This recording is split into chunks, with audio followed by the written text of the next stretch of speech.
हमारे चैनल से जुड़ने के लिए YouTube पर आसान तफसीरे कुरान सब्सक्राइब करें।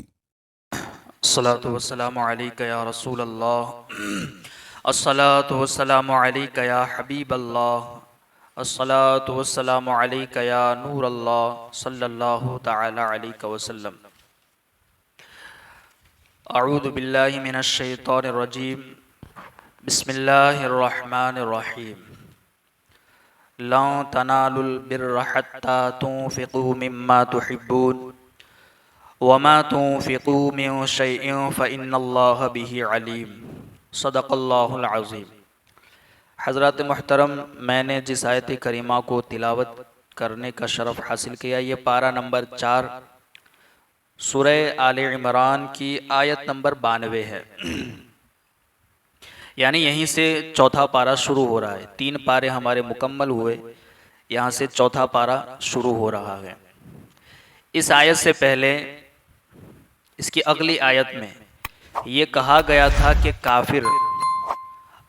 काफिर अगर बिलफर्ज रुए ज़मीन के बराबर भी सोना खैरात करे, कल क़यामत के दिन काफिर को जब उसका अजाब नज़र आएगा कि कुफ्र का अजाब क्या है, काफिर जब अपना अजाब और अपना ठिकाना देखेगा तो बिलफर्ज अगर उस वक्त उसके पास पूरी रुए ज़मीन के बराबर भी सोना हो तो वो सोना भी खैरात कर दे तो वो भी उसको उस अजाब से बचा न सकेगा।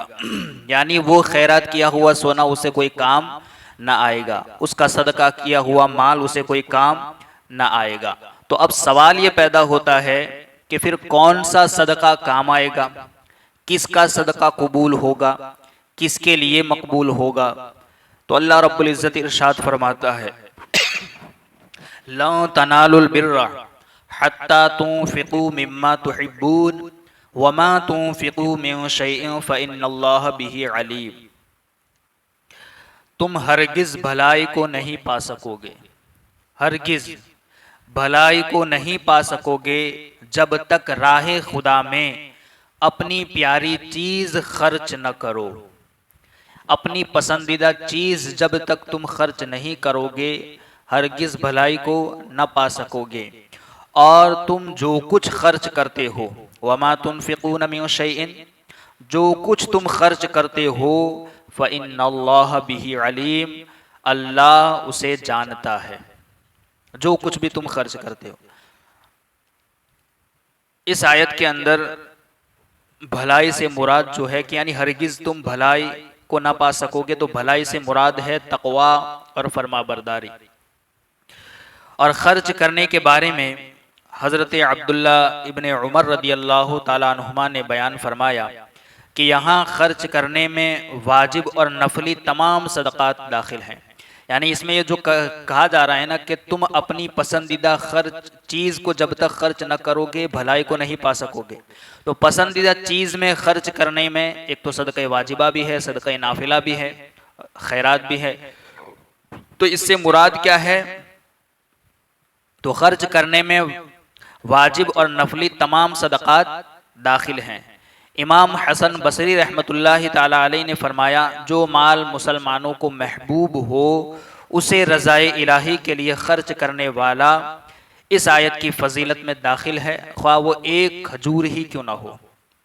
यानी कि मुसलमानों को जो चीज़ भी महबूब है वो अपनी पसंदीदा चीज़ को महज अल्लाह की रज़ा के लिए अगर ख़र्च करता है तो वो इस फजीलत के अंदर दाखिल है जो इस आयत के अंदर कहा गया है कि वही भलाई को पा सकता है जो अपनी पसंदीदा चीज़ को खर्च करता है। तुम भलाई को हरगिज़ न पा सकोगे जब तक तुम राह खुदा में अपनी पसंदीदा चीज़ को खर्च न करो। पसंदीदा चीज़ ये है कि जो तुम पसंद करते हो वही चीज़ दूसरों को दो या खर्च करके दो जिसको आप दे रहे हो। ऐसा नहीं कि सिर्फ आप इसलिए दे रहे हैं कि मुझे नापसंद है, मुझे ये चीज़ अच्छी नहीं लगती, या मेरे को ये जोड़ा या कपड़े ठीक नहीं लगते इसलिए खर्च करें। ऐसा नहीं, इस वजह से आप भलाई नहीं पा सकोगे। भलाई उसी वक्त पा सकोगे जब तक आप जो चीज़ अपने लिए पसंद करते हो वही चीज़ राह खुदा में खर्च की जाए, चाहे वो माल हो, चाहे वो कपड़े हो, चाहे वो कोई भी चीज़ हो। खर्च करने में जो चीज़ आप पसंद करते हो वही चीज़ राह खुदा में खर्च करो, तभी भलाई को पा सकोगे। अब इस आयत मुबारका पर अमल के सिलसिले में हमारे असलाफ के कुछ वाक़यात हैं कि हमारे असलाफ यानी हमारे बुजुर्गान दीन अपनी पसंदीदा चीज़ कैसे राह खुदा में खर्च करते थे। सही बुखारी और मुस्लिम की हदीस में है कि हज़रत अबू तलहा अंसारी रदी अल्लाह ताला अन्हु मदीने के बड़े मालदार थे। मदीने तैयबा में मालदार शख्स माने जाते थे हज़रत अबू तलहा अंसारी। उन्हें अपने अमवाल में बीरूहा नामी एक बाग था, यानी बीरूहा नामी एक जगह और बाग था, वो बड़ा इनको पसंद था और ये शायद मस्जिद नबवी शरीफ के बिल्कुल सामने था। और सरकार दो आलम सल्लल्लाहु अलैहि वसल्लम भी उस बाग में आया करते थे, जाया करते थे, वहाँ से पानी भी उसका मीठा पानी भी पिया करते थे। तो वो जो बीरूहा नामी एक बाग बहुत पसंद था हज़रत अबू तलहा अंसारी रदी अल्लाह ताला अन्हु को। जब ये आयत नाजिल हुई कि लन तनालुल बिर्र हत्ता तुनफिकू मिम्मा तुहिब्बून वमा तुनफिकू मिन शैइन फइन्नल्लाह बिही अलीम, कि तुम हरगिज़ भलाई को न पा सकोगे जब तक तुम राह खुदा में वो अपनी प्यारी चीज़ खर्च न करो। तो जो कुछ तुम खर्च करते हो अल्लाह उसको जानता है। तो जब ये आयत नाजिल हुई तो उन्होंने बारगाह रिसालत सल्लल्लाहु ताला अलैहि वसल्लम में खड़े होकर अर्ज की, मुझे अपने अमवाल में बीरूहा बाग सबसे प्यारा है। यानी सरकार से अर्ज किया, या रसूलल्लाह मेरे जितने भी मेरे माल या मेरा जो सामान है उसमें सबसे ज़्यादा मेरी मिल्कियत में एक बाग है, वो बहुत ज़्यादा पसंद है, मैं उसी को राह खुदा में सदका करता हूँ। यानी उनके जितने भी अमवाल थे सब में सबसे ज़्यादा पसंदीदा क्या था? बीरूहा नामी बाग था। जब ये आयत उन्होंने सुनी तो ये आयत सुनकर सरकार की बारगाह में हाजिर हुए, सरकार अलैहिस्सलातु वस्सलाम से कहा, या रसूलल्लाह मुझे अपने अमवाल में सबसे ज्यादा बीरूहा मेरा बाग पसंद है, मैं इसी बाग को जो मुझे पसंद है राह खुदा में खर्च करता हूँ, सदका करता हूँ। हुजूर अक़दस सल्लल्लाहु अलैहि वसल्लम ने उस पर मसरत का इजहार फरमाया और फिर हज़रत अबू तलहा अंसारी रदी अल्लाह ताला अन्हु ने सरकार कायनात सल्लल्लाहु अलैहि वसल्लम के इशारे पर वो बाग अपने रिश्तेदारों में तकसीम कर दिया। यानी पहले तो जब हज़रत अबू तलहा अंसारी रदी अल्लाह ताला अन्हु ने बाग सदका किया तो सरकार दो आलम सल्लल्लाहु अलैहि वसल्लम ने कहा कि उन्होंने जब सरकार से कहा कि आप ये बाग अपने रिश्तेदारों में तकसीम कर दें, तो सरकार दो आलम सल्लल्लाहु अलैहि वसल्लम ने कहा कि नहीं, ये बाग तुम अपने रिश्तेदारों में तकसीम कर दो। तो फिर हज़रत अबू तलहा अंसारी रदी अल्लाह ताला अन्हु ने हुजूर के इस इशारे पर वो बाग अपने रिश्तेदारों में तकसीम कर दिया। तो ये है हज़रत अबू तलहा अंसारी रदी अल्लाह ताला अन्हु जिन्होंने राह खुदा में वो चीज़ खैरात की या सदका किया जो उनको सबसे ज़्यादा पसंद थी। इसी तरीके से हज़रत उमर फारूक आज़म रदी अल्लाह ताला अन्हु ने हज़रत अबू मूसा अशअरी रदी अल्लाह ताला अन्हु को लिखा कि मेरे लिए एक बांदी खरीद कर भेज दो। सैयदना फारूक आज़म ने हज़रत अबू मूसा अशअरी रदी अल्लाह ताला अन्हु से लिखा और कहा कि आप मेरे लिए एक बांदी खरीदें और भेज दें। जब वो आई तो आप रदी अल्लाह ताला अन्हु को बहुत ज़्यादा पसंद आ गई। वो बांदी जो हज़रत अबू मूसा अशअरी रहमतुल्लाह ताला अलैह ने ख़रीद कर भेजी थी वो बहुत पसंद आई। लेकिन फिर आप रदी अल्लाह ताला अन्हु ने ये आयत सुनी, कौन सी? लन तनालुल बिर्र हत्ता तुनफिकू, कि जब तक तुम अपनी पसंदीदा चीज़ को खैरात ना करोगे भलाई ना पा सकोगे। हज़रत उमर फारूक आज़म रदी अल्लाह ताला अन्हु ने जैसे ही ये आयत पढ़कर अल्लाह अज़्ज़ व जल के लिए उसको आज़ाद कर दिया, यानी अल्लाह की रज़ा हासिल करने के लिए वो पसंदीदा बांदी को आज़ाद कर दिया। देखिए इन्हें भी ये बांदी पसंद थी और पसंदीदा चीज़ को राह खुदा में खर्च कर दिया। इसी तरीके से हज़रत अब्दुल्ला इब्ने उमर रदी अल्लाह ताला अन्हुमा फरमाते हैं, मैंने इस आयत यानी लन तनालुल बिर्र हत्ता तुनफिकू मिम्मा तुहिब्बून की तिलावत की तो मैंने अल्लाह ताला की अता की हुई नेमतों में गौर किया कि कौन सी नेमत मुझे सबसे ज़्यादा प्यारी है। तो जब गौर किया तो मैंने अपनी बांदी को अपने नज़दीक सबसे ज़्यादा प्यारा पाया। ये कौन कह रहा है? हज़रत अब्दुल्ला इब्ने उमर, कि मैंने अपनी पसंदीदा चीज़ों में गौर किया तो सबसे ज़्यादा पसंद मेरे को उनको जो उनके नज़दीक थी वो उनकी बांदी थी। उस पर मैंने कहा कि अल्लाह ताला की रज़ा के लिए आज़ाद है, और अगर ये बात न होती कि जिस चीज़ को मैंने अल्लाह ताला के लिए कर दिया उसकी तरफ न लौटूंगा तो मैं उस बांदी से निकाह कर लेता। यानी इतनी पसंद थी।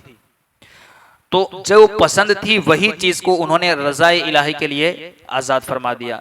इसी तरीके से हज़रत अम्र बिन दीनार रदी अल्लाह ताला अन्हु फरमाते हैं, जब ये आयत यानी लन तनालुल बिर्र हत्ता तुनफिकू मिम्मा तुहिब्बुन नाजिल हुई तो हज़रत ज़ैद बिन हारिसा रदी अल्लाह ताला अन्हु ने अपने पसंदीदा घोड़े को लेकर बारगाह रिसालत में हाजिर हुए और अर्ज की, या रसूल अल्लाह सल्लल्लाहु अलैहि वसल्लम, आप इस घोड़े को सदका फरमा दें। ताजदार रिसालत सल्लल्लाहु अलैहि वसल्लम ने वो घोड़ा उनके बेटे हज़रत उसामा बिन जैद रदी अल्लाह ताला अन्हु को अता फरमा दिया। यानी हज़रत जैद बिन हारिसा का एक बेटा था हज़रत उसामा, उन्हीं को अता फरमा दिया। तो हज़रत जैद रदी अल्लाह ताला अन्हु ने अर्ज की, मैंने इस घोड़े को महज अल्लाह की राह में सदका करने का इरादा किया है। तो नबी करीम सल्लल्लाहु अलैहि वसल्लम ने इरशाद फरमाया, बेशक तेरा सदका कबूल कर लिया गया है। तूने जो अल्लाह की रजा के लिए सदका किया है तो तेरा सदका करना अल्लाह की बारगाह में कबूल कर लिया गया है। इसी तरीके से हजरत उमर बिन अब्दुल अजीज रदी अल्लाह ताला अन्हु, उन्होंने शक्कर की बोरियां खरीद कर सदका करते थे। यानी हजरत उमर बिन अब्दुल अजीज, इन्हें शक्कर बहुत ज्यादा पसंद थी, तो वो जो चीज पसंद थी उसे खरीदते और फिर सदका करते थे। शक्कर की बोरियां खरीद कर सदका करते थे। उनसे कहा गया कि उसकी कीमत सदका क्यों नहीं कर देते। आप रदी अल्लाह ताला अन्हु ने फरमाया, ये भी कहा था कि इसकी जगह पर आप अच्छा खाना तकसीम कर दें, इसकी जगह पर आप कीमत अदा कर दें, शक्कर की बोरियां ही खैरात करते हो। तो उन्होंने कहा कि शक्कर मुझे महबूब और मरगूब है, मैं चाहता हूं कि राह खुदा में अपनी प्यारी चीज खर्च करूं, यानी मैं वो चीज खर्च करूं जो मुझे सबसे ज्यादा पसंद है। अल्लाह ताला सब मुसलमानों को अपनी महबूब और पसंदीदा चीज राह खुदा में देने की तौफीक अता फरमाए। वमा तुनफिकू मिन शैइन फइन्नल्लाह बिही अलीम, और तुम जो कुछ खर्च करते हो अल्लाह उसे जानता है। यानी अल्लाह ताला जानता है कि तुम उसकी राह में उम्दा, नफीस और पसंदीदा चीज खर्च कर रहे हो या रद्दी या नाकारा अपनी नापसंदीदा चीज खर्च कर रहे हो। तो तुम जैसी चीज तुम खर्च करोगे उसके मुताबिक अल्लाह ताला तुम्हें जज़ा अता फरमाएगा। यानी अल्लाह तो खूब जानता है कि जो चीज तुम खर्च कर रहे हो किस नीयत से कर रहे हो, नामो नमूद के लिए कर रहे हो, रियाकारी के लिए कर रहे हो, वो चीज जो खर्च की जा रही वो तुम्हें पसंद है या नापसंद है, रद्दी है या नाकाबिल इस्तेमाल है या इस्तेमाल के लायक है, वो सब जानता है। अगर तुम दे रहे हो इस नियत से कि अब ये चीज मेरे किसी काम की नहीं इसलिए खर्च कर रहे हो, तो तुम्हें इसी के मुताबिक जजा मिलेगी। तुम ये जानते हुए खर्च कर रहे हो कि ये चीज मुझे इतनी पसंद नहीं है इसलिए खर्च करे, अपनी पसंदीदा चीज को खर्च करनी है, या रद्दी है वैसे ही पड़ी हुई है और फिर खर्च कर रहे हो, ऐसा नहीं। आप अल्लाह की रजा के लिए अपनी पसंदीदा चीज को महज अल्लाह की रजा हासिल करने के लिए खर्च करोगे तो तुम्हारे इस खर्च करने को अल्लाह खूब जानता है और अल्लाह जानता है, और तुमने जिस नीयत से जैसे खर्च किया है अल्लाह उसी के मुताबिक तुम्हें उसकी जजा अता फरमाएगा। अब ये जो कहा गया लन तनालुल बिर्र, कि हरगिज तुम भलाई को न पा सकोगे, तो बिर्र से मुराद क्या है, इसमें बड़ा इख्तिलाफ है। बिर्र से मुराद कुछ लोग कहते हैं कि दुनिया व आखिरत की भलाई है।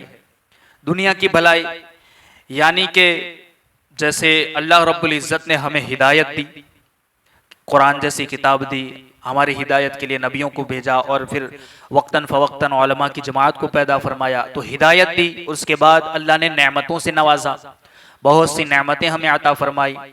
तो ये सारी चीज़ें जो हमें, इसके अलावा भी बहुत सी चीज़ें अल्लाह ने दुनिया में दी, हिदायत, नेमतें और दीगर बहुत सी चीज़ें, ये दुनिया की भलाई है। आखिरत की भलाई क्या है कि जन्नत के अंदर लाजवाल नेमतें तुम्हें अल्लाह अता फरमाएगा, वो आखिरत की भलाई है। तो दुनिया की भलाई हो या आखिरत की भलाई हो, तुम भलाई को उसी वक्त पा सकोगे जब तक तुम अल्लाह रब्बुल इज़्ज़त की बारगाह में अपनी पसंदीदा चीज को खैरात कर दो। आप अपना कीमती वक्त भी निकाल कर आए। कुछ लोगों के पास वक्त होता नहीं, बोले नमाज पढ़ने के लिए भी वक्त नहीं है, तो कीमती वक्त निकालना, अल्लाह की बारगाह में आना, नमाज अदा करना, इसके बदले में भी अल्लाह तुम्हें अजर देगा। अगर माल नहीं है या सिर्फ हाथ पैर सलामत है, इन हाथ पैर के जरिए किसी की भलाई कर देना, किसी की मदद कर देना, तो अल्लाह दिलों का जानने वाला है, नियतों का जानने वाला है। आप जिस नियत से जो कुछ भी कर रहे हो, अल्लाह तुम्हें उस नियत के जानने के बाद तुम्हें उसका अजर अता फरमाएगा। अल्लाह रब्बुल इज़्ज़त की बारगाह में दुआ है, कहीं सुनी बातों पर हम सबको अमल की तौफीक अता फरमाए अल्लाहुम्मा रब्बना नव्विर कुलूबना बिल कुरान व ज़य्यिन अखलाक़ना बिल कुरान व नज्जिना मिनन नार बिल कुरान व अदखिलना फिल जन्नति बिल कुरान। अल्लाहुम्मा अर्ज़ुक़ना तिलावतल कुरान, अल्लाहुम्मा हदिना हिदायतल कुरान, अल्लाहुम्मा रब्बना आतिना शफ़ाअतल कुरान। व सल्लल्लाहु तआला अला खैर खल्क़िही व नूरि अर्शिही मुहम्मद व अला आलिही व अस्हाबिही अजमईन बिरहमतिका या अरहमर राहिमीन।